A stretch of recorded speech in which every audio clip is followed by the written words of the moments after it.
Today, I have for you a conversation with Jonathan Lustgarten. His family describes him as the veterinarian who got distracted by computers. Dr. Lustgarten is paving an exciting path to the future of veterinary medicine where we can use informatics to help us make faster and more informed decisions for better medicine. Dr. Lustgarten's story is about combining two passions into a career like no one else had ever done before.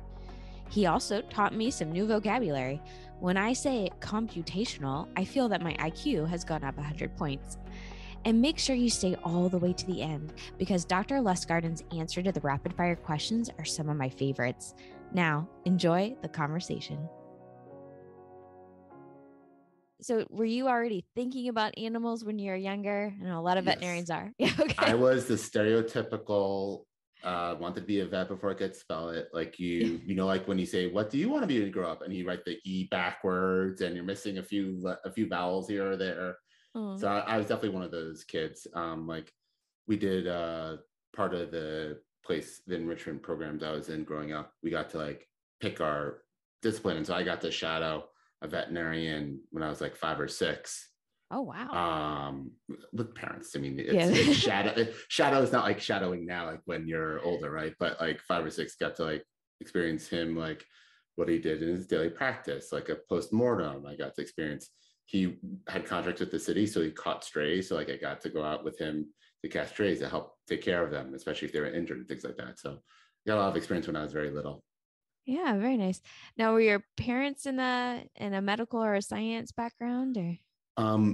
Well, they both had different fields. My father was an electrical engineer. My mom was a mathematician in college, but my father became a business person on doing consulting and evaluation of heavy machinery. My mom became an ophthalmologist. So. Oh, wow. So it sounds like they had a couple of different careers as well. Yes, they had, my mom was like one of 3 women doctors in her class. Wow. And like, she was like one of the first, she did her whole thesis on computers with like punch cards back then. When you're doing this, like one of the first women mathematicians in her program. So it's like, they both had very different early careers than what they wound up doing later on in life. Very cool. So from 5 and 6-year-old shadowing a veterinarian, what kind of started heading you into the direction like in high school, college, how did you know where to go to college? What were those decisions? So depending on who my family talked to, it was like I was a veterinarian that got distracted by computers. Okay. So I loved computers. I love the idea of putting things in. I love the idea that it could take everything I knew, store it, and react to it.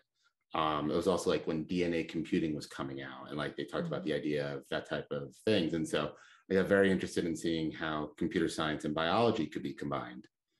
And I wanted to explore it because I was very interested in it in high school. And there were 4 or 5 programs that did computers and bio together.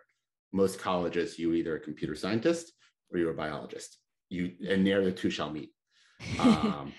And so my advisor in high school said, why don't you look at Carnegie Mellon?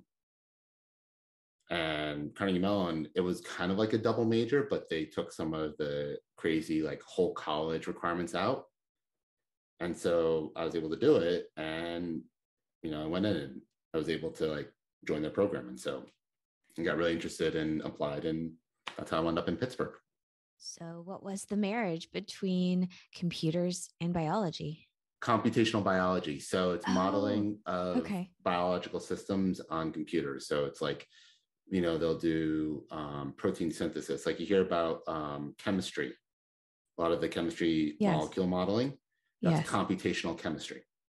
So computational biology is just modeling like I did a lot of the Golgi apparatus formation. So could I actually build a computer simulation of the Golgi apparatus in a computer? Right. Well, that's a lot of computers in a row, but you get the idea. That's really interesting. I had no idea that there was a name for it. So you started doing that in college? Yes. All right. And I also did like some chemistry because Carnegie Mellon's program was heavy in chemistry too. And I was getting towards the end, and veterinary medicine was very, very small at Carnegie Mellon at that time. There was a lot of good pre-meds, but pre-vet wasn't really a thing. And the people in front of me, in the years ahead of me, who applied to vet school, got the flat out do not pass go, do not collect $200 type letters from the vet schools. And so and they were better students than I was.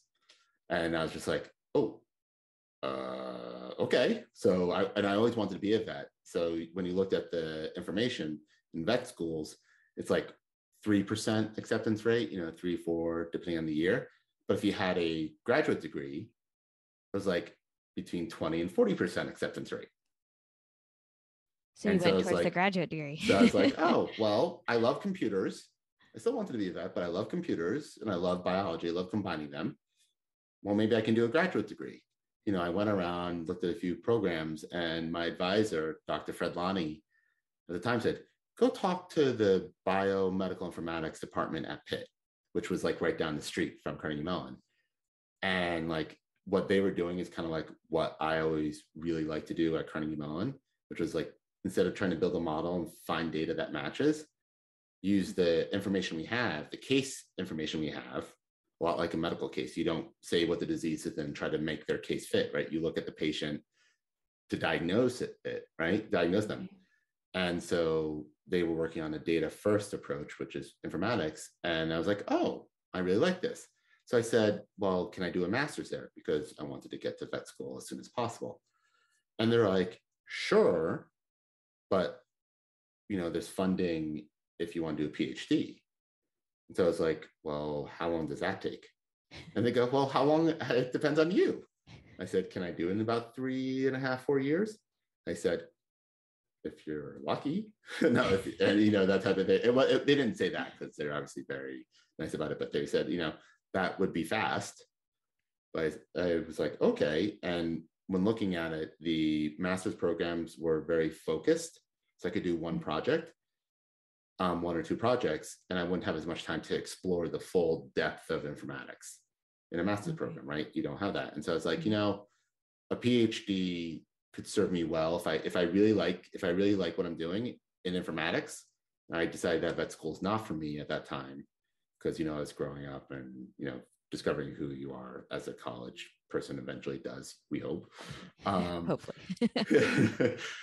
Well, I was just like, okay, I should probably do a PhD so that way, if I really like it, I don't have to worry about continuing or stopping or going back.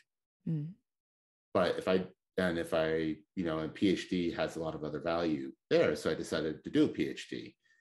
And I loved it. And then, while I'm in my PhD, I was working on some really cool, like ALS type machine learning algorithms. So how can I diagnose ALS from genetic and proteomic data from like blood proteins and gene expression?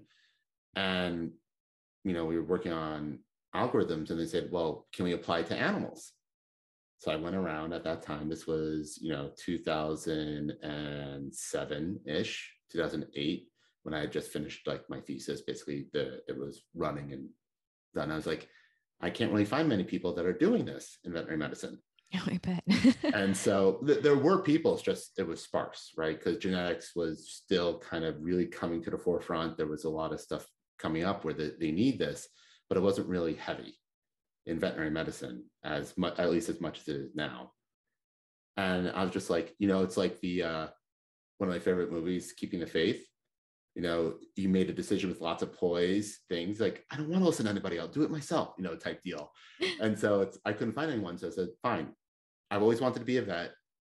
Why don't I try applying to vet school, right? Because someone needs to bridge the gap between the informatics and human medicine and veterinary medicine. And so I got into Penn. And so then I went to Penn. That's so you were really forward thinking at this time, especially in veterinary medicine. Well, I would call it lucky, I guess. I mean, it made sense because I was seeing it was exploding. Like when I started at Pitt, I think there were 12 biomedical informatics programs. By the time I was looking at possibly going to vet school, there was over 50. And like informatics was exploding everywhere in medicine. It became a required course all MDs go through now. It became its specialty that you can become an informatics specialist now or fellow in human medicine. In human medicine. Right. And I was like, all this stuff is done in veterinary medicine too. It's just not formalized. So it felt like that it was going to be a natural evolution. And we will always have more complete data because of the HIPAA, and we can have a whole pet life. And the number of doctors a single dog sees is less than the number of doctors a human will see. So it'll be fewer hands in the pie writing data, writing information. It always felt like that veterinary medicine could help lead if we could bridge it. So now, during this time, did you have a lot of mentorship or? I had a lot of people who knew a lot of parts. I had my family, and God bless them. I had friends who were amazing at like informatics. One of my mentors, he was a neurologist who taught himself medical genetics. Like it's almost like the comic where you open up the head and stick in the encyclopedia and close it type deal. He's brilliant. He's fantastic. He was one of my favorite people to work with. And then talking with some veterinarians in the field, like the lab veterinarian at Pitt, the mice colonies and things like that. And just my veterinarians that I knew growing up. But there really wasn't someone whose purpose was to connect all this data at that time that I could find. Yeah. And so and the group, even the Association for Veterinary Informatics, was very small at that time anyway. And so it's like there weren't even that many people that a society dedicated to informatics that was very large. So it was more of guesswork and idea. But talking with Matt Kiter at Penn Vet, talking about the idea, he loved the idea. And talking about why I wanted to come to Penn Vet, because that's standard interview question, right? Yes. Why Penn Vet, right? Besides saying you're an in-state student, so it's significantly cheaper. Probably should come up with a more creative answer, yes. Exactly right. And so, but it was Penn Vet, and I knew them anyway because my brother went to Penn for graduate school. Oh. And so my father actually did too for engineering. And so it's like I knew Penn, I knew the environment, and it's on the other side of the state, so it's closer to my family. And so there's a lot of reasons. And they were doing a lot of translational, right? In a 7-block radius, they have engineering, medical school, nursing, science, and business around the vet, right? So there's a very huge influence there. So Penn Vet was, I really liked the idea of going to Penn. And so, but we went in there, and then I found, Jim Orsini, along with a couple of my professors who helped me, really got me along, saying, they were working on different, Dr. Henthorn, these individuals who were doing informatics or doing data type things really helped me kind of understand opportunities within Penn Vet. I pitched an idea about an EMR for during my time there. And they helped me get my next step, which was my internship. Because he was saying if you want to really learn, internships help you also get jobs. You can do clinical, it helps you professionally, but also gives you exposure in a way that takes years. It may not be the same way in general practice. Mm-hmm. So this is after vet school? After vet school. Okay. Yeah. So you're doing these high level, you're working with all these people at Penn, but what was your actual vet student experience going through vet school? It was fun. Hard. Vet school is hard, right? It's learning anatomical structures, getting, I've been working with computer knowledge and computer part of my brain. So how everything's structured for me is different than how the biolabs are, how the anatomy labs are, staying up late at night. But it was a lot of fun because I also taught some course. I gave some lectures to people who are interested about how informatics comes together and how it applies in One Health, just on the side, because I use it as, this is what I know, what do you know, so how can we improve it? But it was really in depth and a lot of information, 4 years for the field of veterinary medicine. You talk about the 1 species versus 5, right? It was a lot of information, but it was really kind of fun because also I learned about the study design and how people advance veterinary science Mm. And like they'll do 30, 60, 100, 200 animals. When coming from human medicine, my studies were on 2 million Yep. people, or like 100,000 people, or like 10,000 people for like some small studies, right?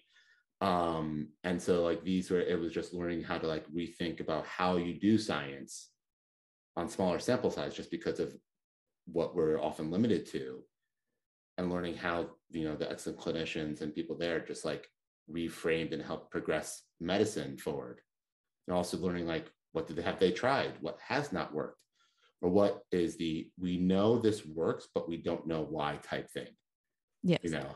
and so that was a lot of fun learning about that. But it was a lot of work. I mean, it's late nights, a lot of studying, a lot of effort. I mean, luckily we had a great class. 2013 class was a really fun class. But it was a lot. It's a lot of coursework. Yes. But the third and fourth year were a lot of fun when you're on rotations. Like I love being out in the Bolton Center. I love dermatology. Like I love the dermatology. Oncology and radiation oncology were a lot of fun, because that was very akin to a lot of the stuff, like their protocols in human medicine. So I love Yep. that part. Pathology was a lot of fun, because it's like categorizing the information to reuse and figure out, pathologic diagnosis, and then trying to do causality, which is always the end goal. Um, it was a good experience. It was, sometimes that you look back like, wow, look how much we covered. But when you're in it, you're like, oh my God, there's so much. Yes. Kind of like swarmed a little bit. um, so were you excited to go into this internship after vet school, and what was that like? Well, I actually wasn't originally going to go into internship, Oh, because I okay. know how hard it is. Like Yes. how many hours, like 14-hour days is not, for multiple weeks in a row, is not uncommon. Yes, You I've done know, it. Yes. yeah, as you know, and I had been through a master's and PhD program already. So like I wasn't the oldest in the class, but I was the older persuasion, let's call it. Right. I was definitely on the other side of the age gap. And I was like, do I really want to? And that's where Jim Orsini came in, and meeting with Tony DiCarlo about the internship. I actually did like a hybrid internship, a business internship and a traditional veterinary internship at the same time. Oh, that's unique. I bet that was helpful. Or, It well, was I don't know. I won't assume. Tell me. Was that helpful? no, it was incredible, because it also gave me room to explore practical informatics. Yeah. Because a lot of times, like we'll do research and do research study informatics, they're really cool, like K grants and all the fun stuff from funding. But how do you do it in a private practice? Red Bank Yeah. was one of the largest hospital networks in the country, like, privately owned, like not by like a PE group or anything like that. And like, so they had a high volume, but how do you use what I've learned and being a vet and make the practice better? Yeah. Wow. Right. And it's not just monetarily better, it's how do you make the medicine better? How do you get the information out? How do you get people able to do the research or figure out what's going on? One of my favorite things is I was able to trace down vaccine a vaccine reaction to a specific lot being shipped on, because I could mine the data and do the causality. So instead of someone having to open up every single piece of paper and try to track it down, it was all in the system because of how it was structured. Mm-hmm. So I could quickly get it down. I could, and it's obviously a team effort. It's not just one person. Like we all were able to refine it very rapidly into what was the causality of the vaccine reactions that we were seeing. And it came in from, you know, the way things were being shipped and ordered, because it was cyclical. It was like when you see an order, like some of the you'd see a spike in vaccine reactions after the order would arrive, and then it would tail out as those that were affected were used or removed, and then the rest of the vaccines would be safe. So it was a really kind of cool process to learn how, using the information in your system, you can actually prevent errors or prevent adverse events quickly and solve things. And so like that's part of the business internship, was learning about operations of such a large practice. And then I got to also follow great clinicians in surgery, internal medicine, oncology, radiation, et cetera. And I got to learn a lot and sit with them. So you can't swap those out. Like, Yeah. How widespread is using that type of information in hospitals today?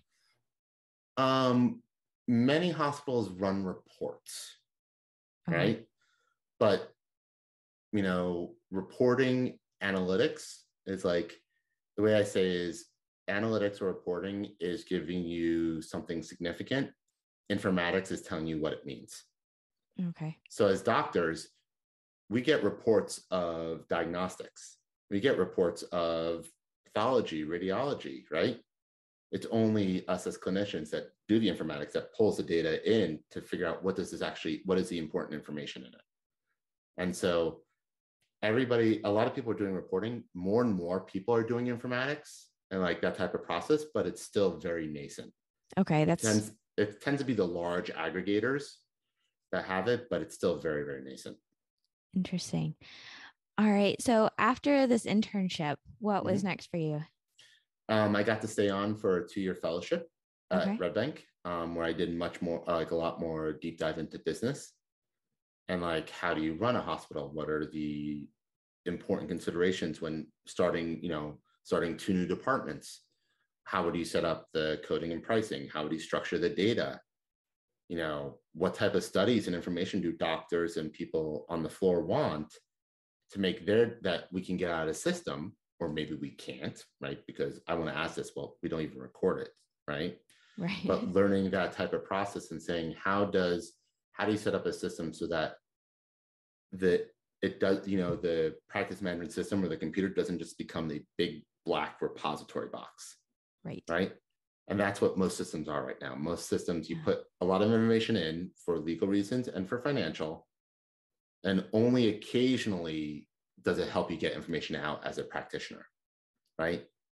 It's, maybe for diagnostics, you can do it, or maybe by scanning up and down records. That's fundamentally, it's a digital, manila folder in a lot of ways. Yeah. And I'm just thinking, of the clinician today, and I'm putting myself in their shoes, and I'm getting totally overwhelmed about like, oh my goodness, that sounds like a whole lot of extra work I have to do on top of everything that I'm already doing. So. And the goal is for you not to have to do it, right? Yes. That's the point of the informatician in human medicine too. The goal is a doctor needs to have feedback of knowing how many antibiotics this patient has been on regularly. How do you build it into the system? I'm switching to human mode. How do we build it in the system to know that this patient has been exposed to these types of antibiotics previously, right? Where do you pull the data from? How do you build it? How do you extend it, right? That's the clinician needs to focus on practicing, right? And so the part of what I was doing is like, how can I get that process back? And so like you can have automated reports targeting that information that they need. And so what if every evening before visits, you had a printout of important points for that client, for that patient that the doctor deems like, I want to at least have this bit of information at my fingertips. Right.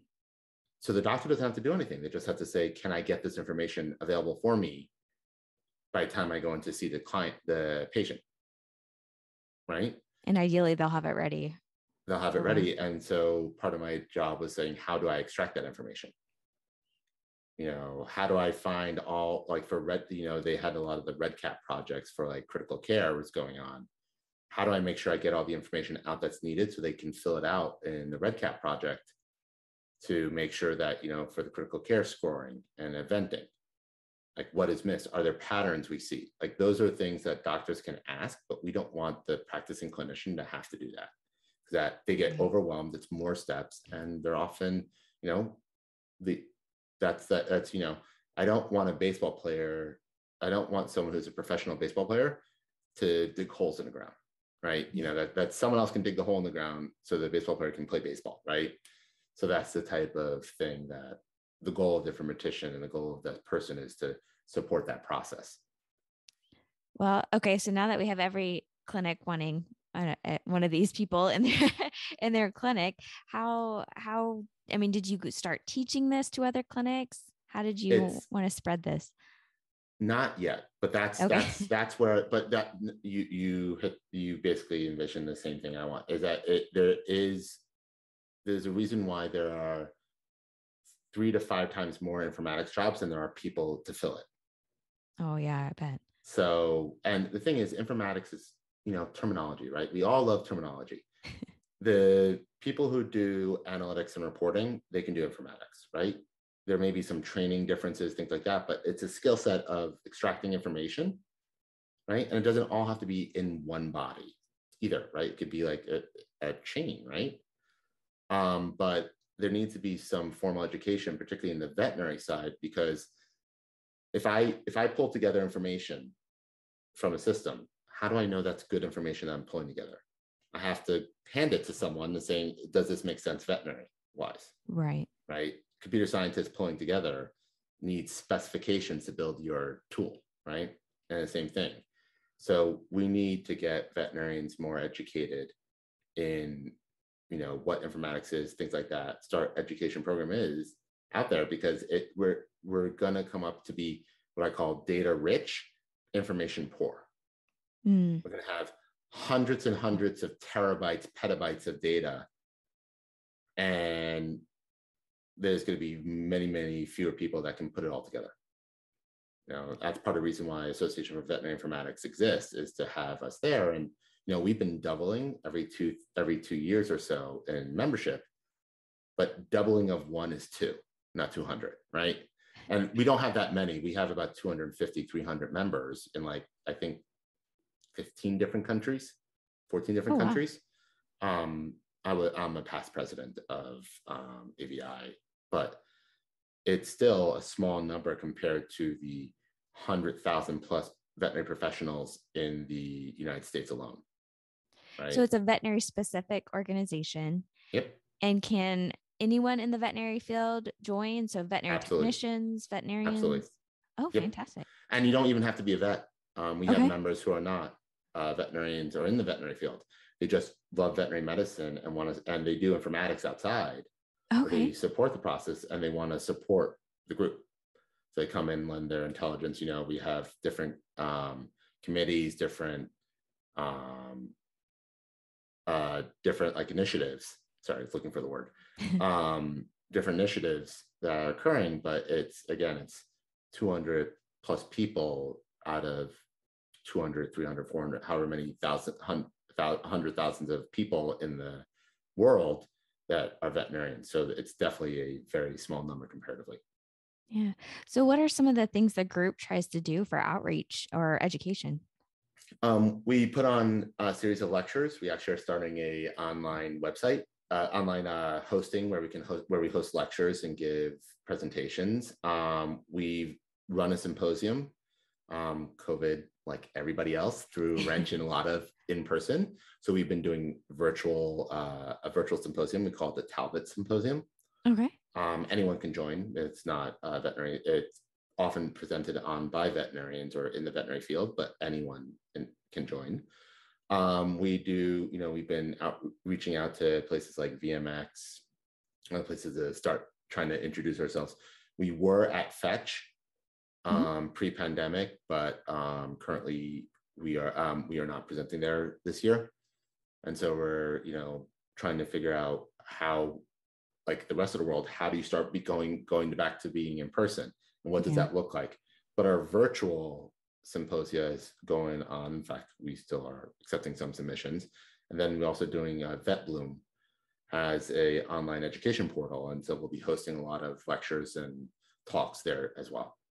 And then, of course, it's us in the industry, talking to people, talking about it, trying to get people excited, and sponsorship, trying to get IDEX, Antec, trying to get, the different veterinary partners to be involved and things like that, to try to all bring us all together. Because all of us talk about the need. As you said, every hospital now wants it. What do we do? But it's can't be led by 1, 10, or even 100 people. You need a community to say, this is important. Yeah. And veterinary and human medicine did.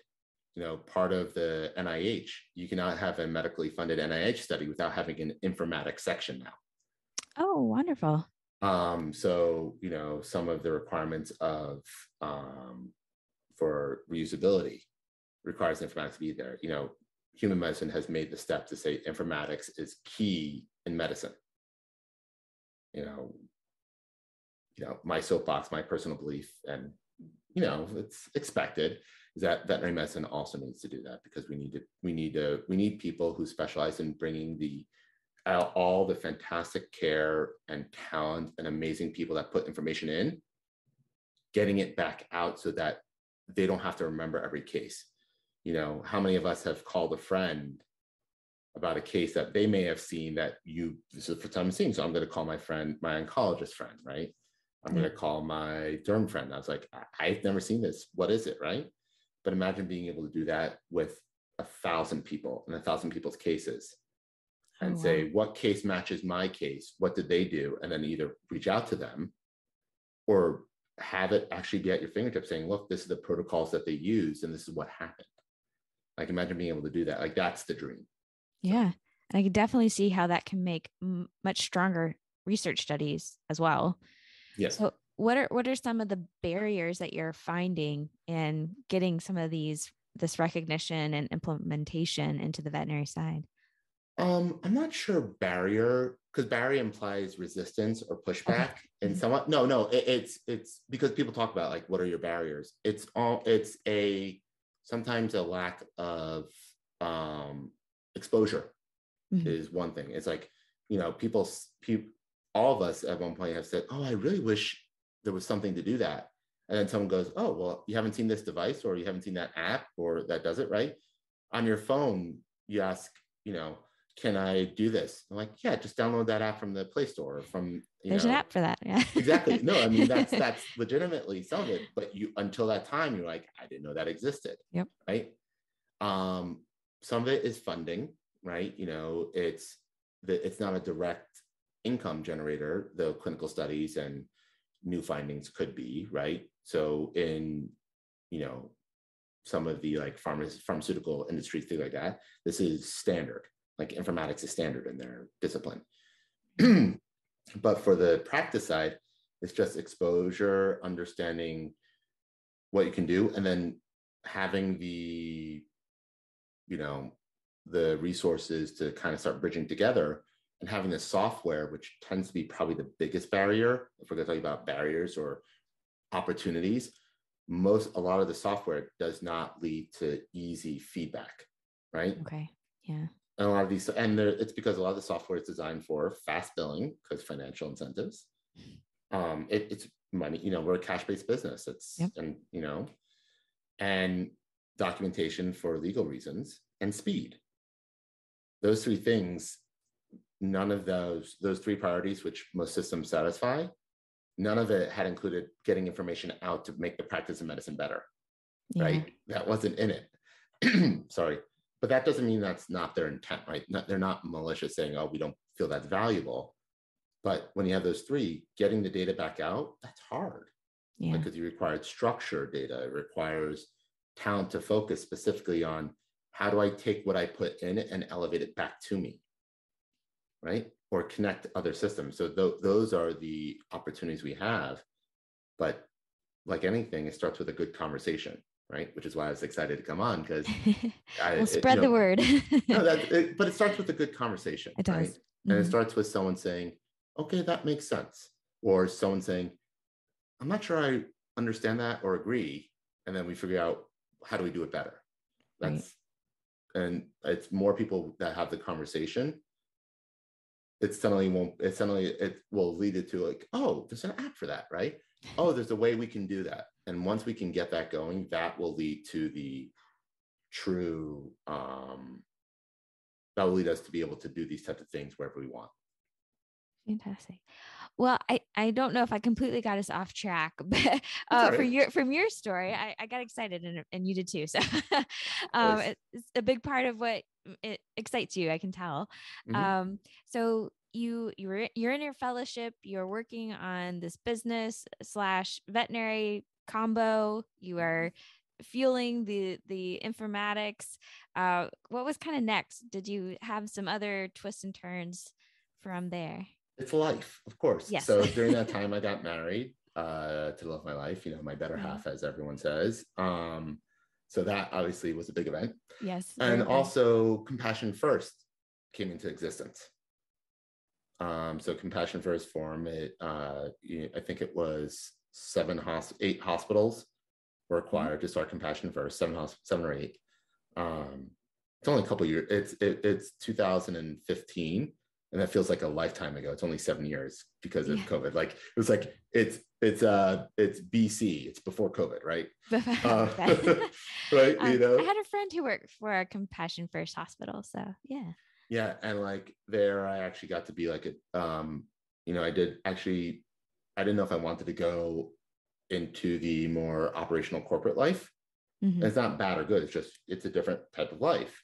And so I actually became a medical director of a hybrid hospital in New Jersey. And, for about a year where I got to work on the clinic floor, do GP, some emergency, work with fantastic doctors, some fantastic folks, and experience what it would be like to be all feet in practice of veterinary medicine. Because I hadn't at that point, I'd been a lot of hybrid, right? Mm-hmm.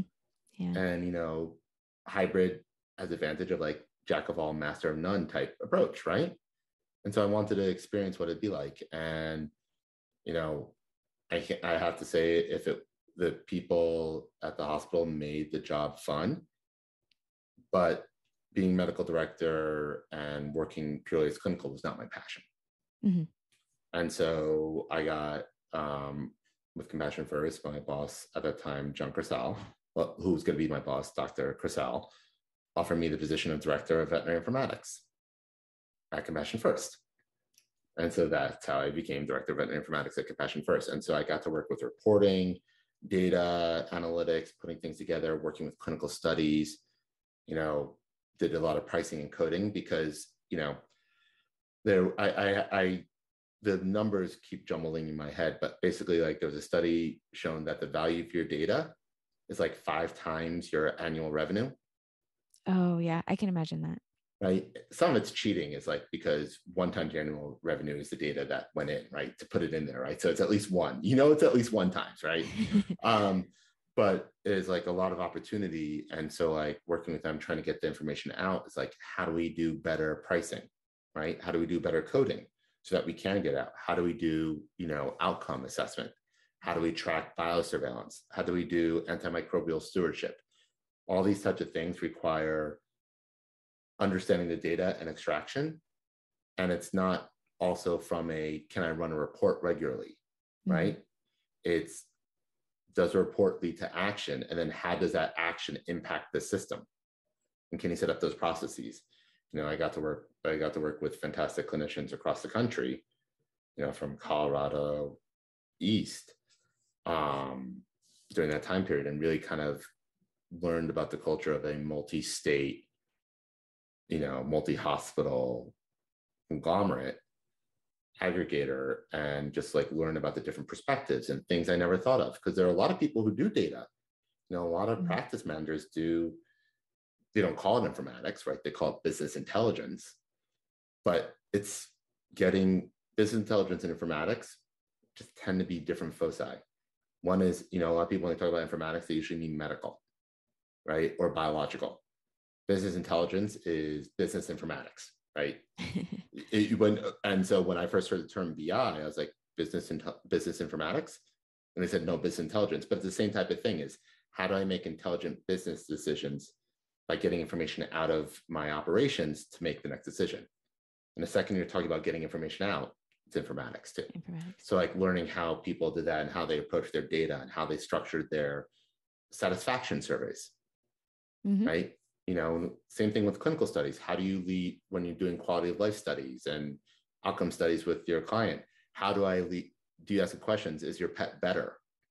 Right? No, because no one wants to write, no, my pet's not better, unless they're really, when talking about have what you've done made your pet better, right? Right. Not everyone will give a truthful answer, because that's my action leads to a negative outcome. Maybe it's what I did wrong, right? So learning how to ask the questions, which impacts the data, that's a critical part of study design, but it's also informatics, right? If I set up your documents to say, check these 3 boxes in order for you to go move on, everyone's going to check those 3 boxes, whether or not it happened, right? Right.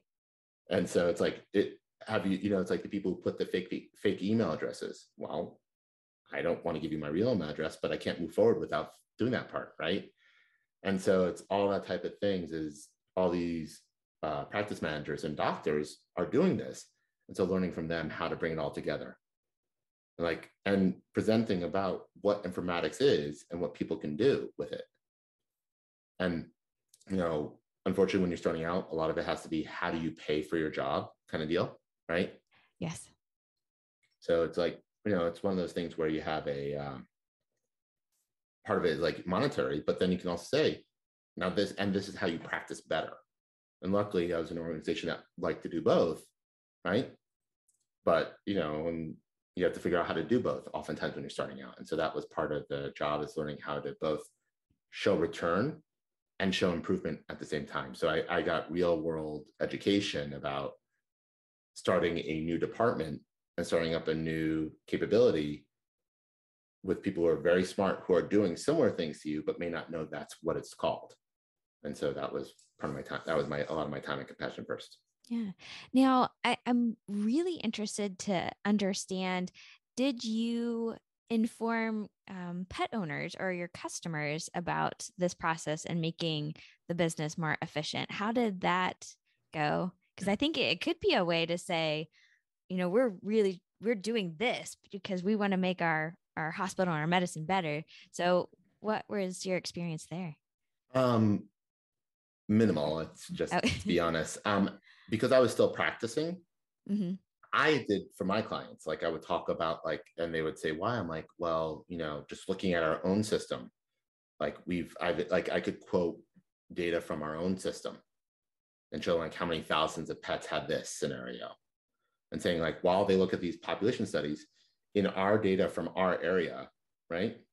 We all know location in real estate, right? It's the same thing in medicine for behaviors of disease, as we all know.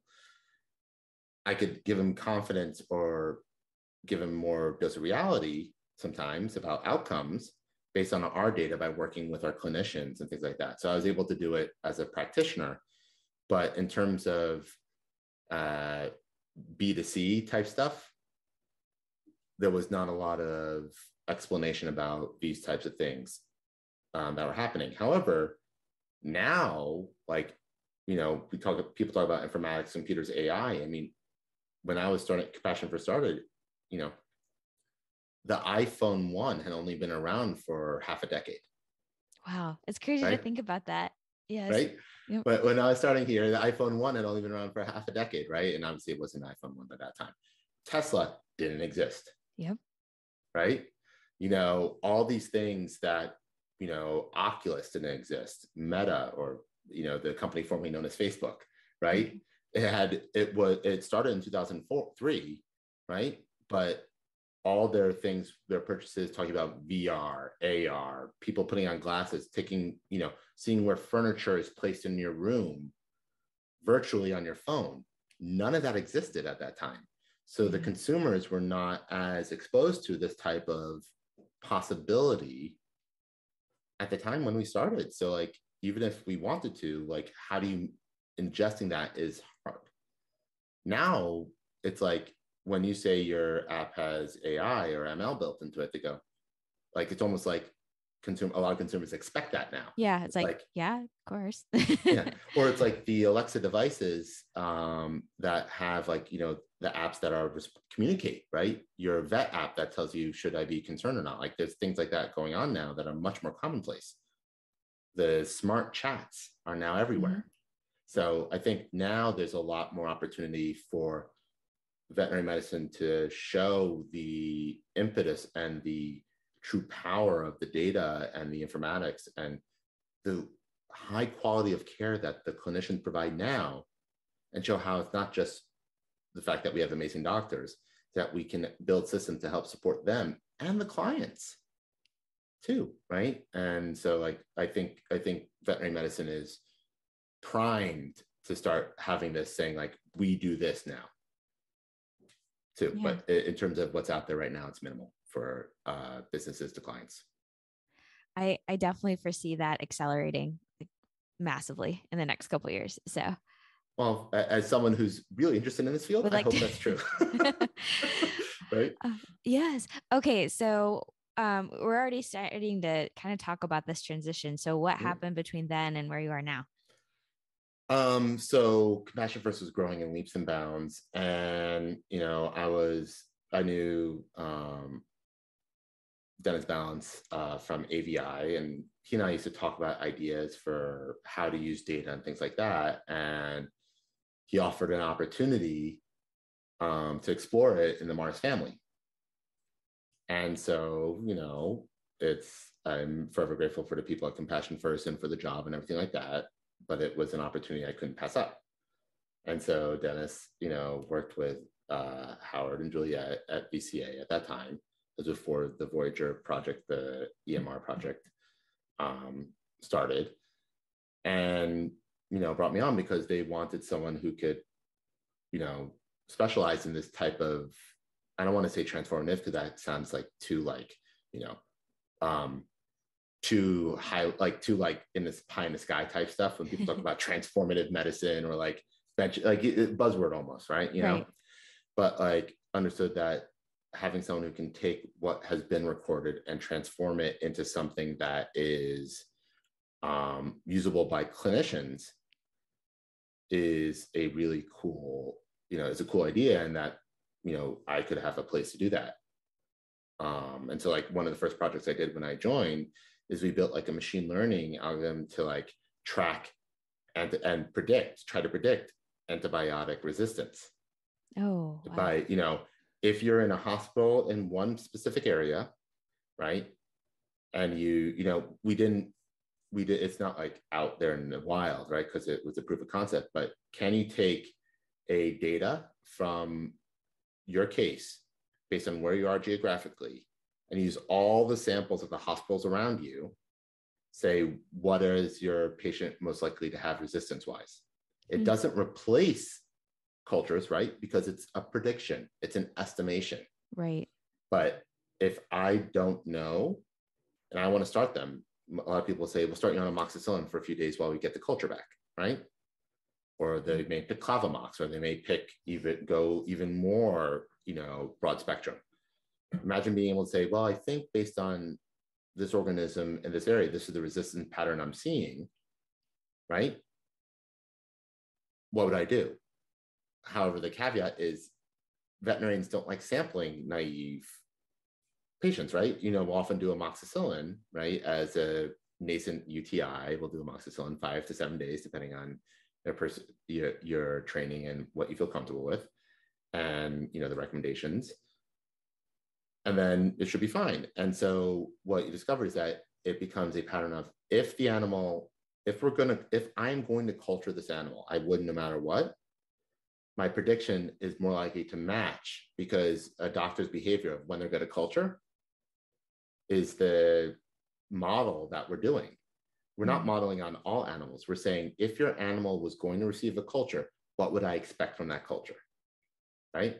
It's not every animal off the street. If I just picked them up and did a culture on them, what do I find? Right. And so it was kind of a cool idea and proof of concept to show that we can take the data from these systems after doing a decent amount of massaging, right? And produce something that a clinician could use. And so that was kind of like the impetus to start. And it was like one of the early projects for the EMR platform, Voyager, that is being built in the Mars veterinary health ecosphere, to kind of say, can we build a platform that establishes this type of data, that we can build this feedback cycle, that we can take the fact that we have 2,600 hospitals or 2,200 hospitals in the United States, and depending on where you are, give you information that you could not get anywhere else. Wow.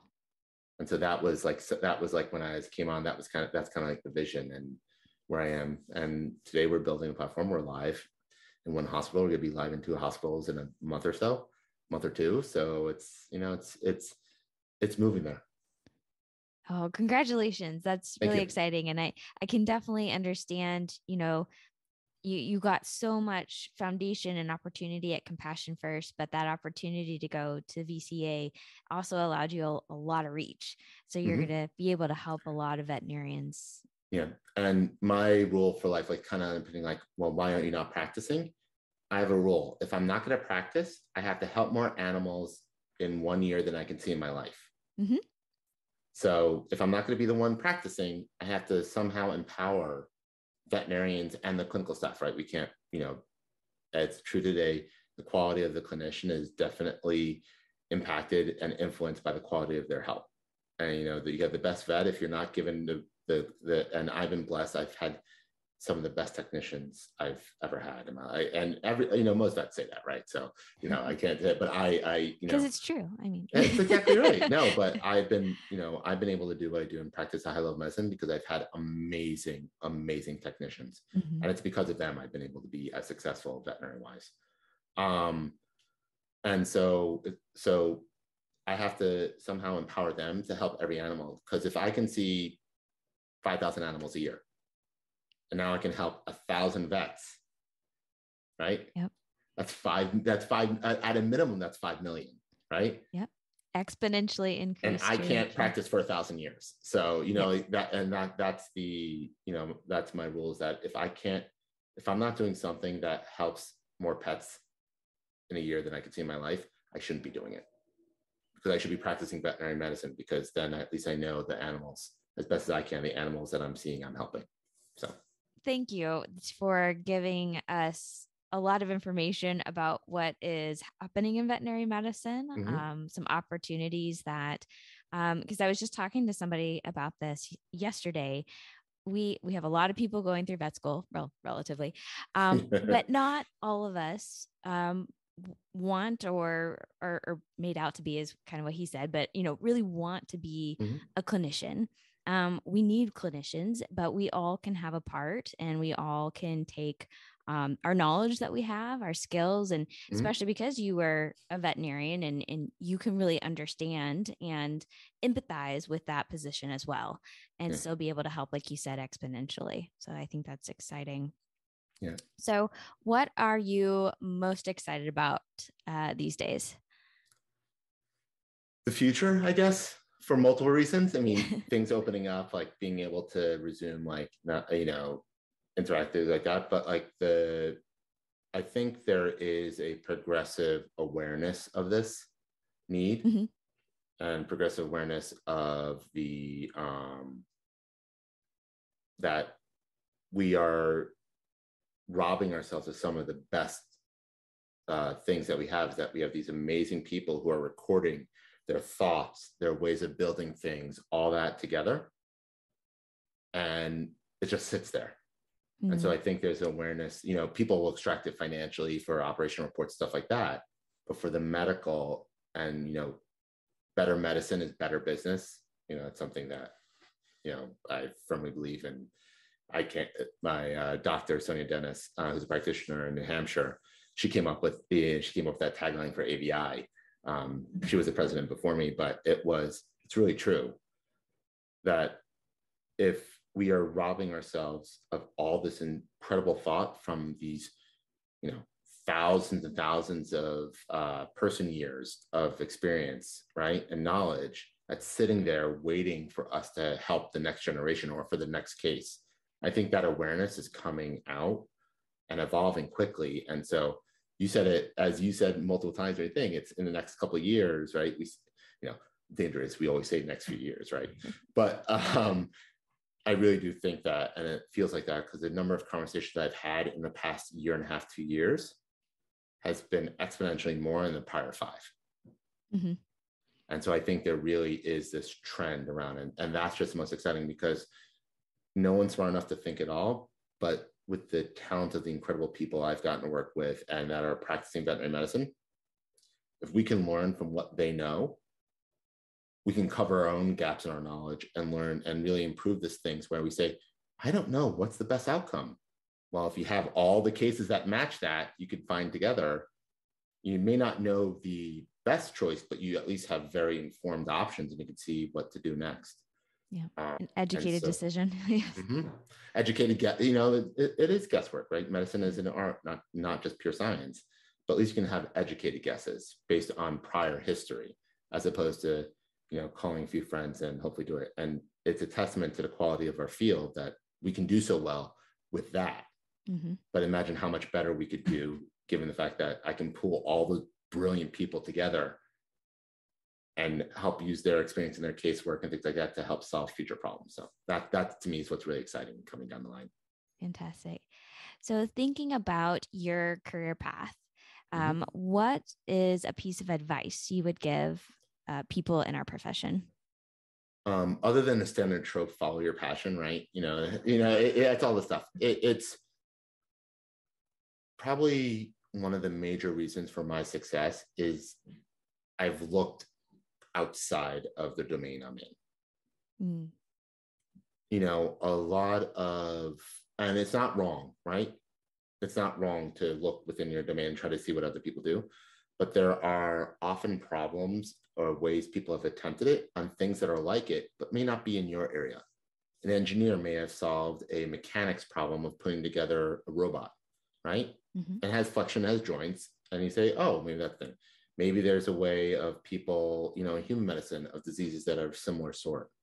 Maybe you can chase that down. It's like looking outside of the sphere that you've been exposed to into other areas has really been part of my causality for success. Also I've been lucky to have really smart people around me so I can absorb by osmosis.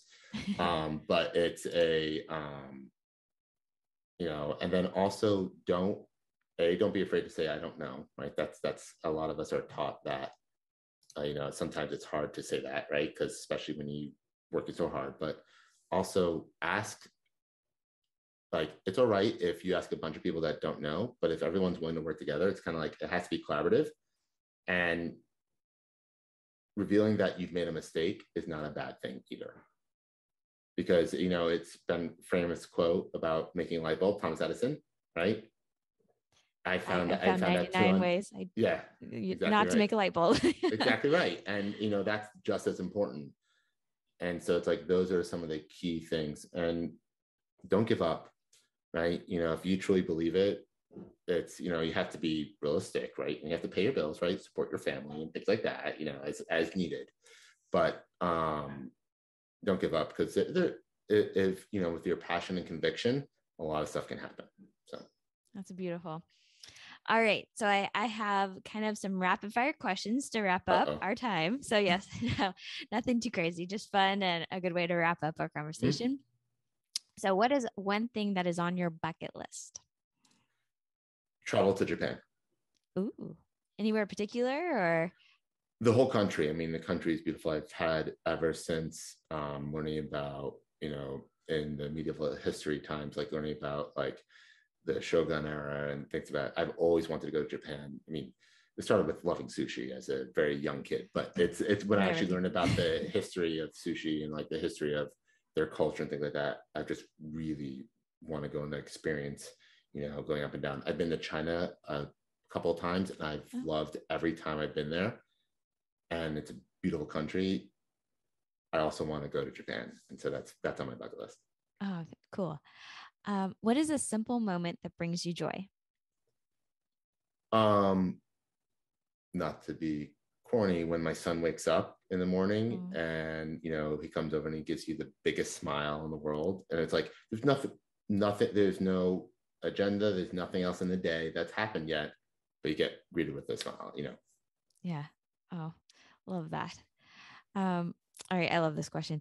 If you could create one rule that everyone had to follow, what would your rule be? One rule that everyone has to follow? Yep. Oh dear. That's a really hard question. It's one rule that everyone had to follow. And what's without a caveat at all. I mean, the thing is that everyone needs to experience pure joy at least once. Now I have to do a follow-up question. What's your experience of pure joy? Or is that your son? Well, I've been fortunate enough to have a couple moments marrying my wife, my son, family, it's luckily I've had a very good environment and community around me that I've been able to experience multiple moments of pure joy. But I know it's when you're not worried about what happened at work. You're not worried about, sickness and health, but you're in the moment and you're just loving what's going on. Right. And so it doesn't have to be, I've luckily enough had a couple moments in my life, but it's something that like everyone needs to have that at least once. And that's like, that would be a wish for everybody. I'm all for that law. So, all right. And finally, what is one thing you are grateful for? I'm grateful that I've met people who have believed in me and believed in what I was thinking. Because there's, people go through life without that. And so I'm really, really grateful that I've been able to meet such people throughout my life. And it's been not just one, right? Some people are lucky to only have one. I've had multiple people in my life that have believed in me. And so that you can't be anything but grateful for that. Yeah. Well, that's perfect. And I think it's also a message for us to believe in people as well, to keep that going.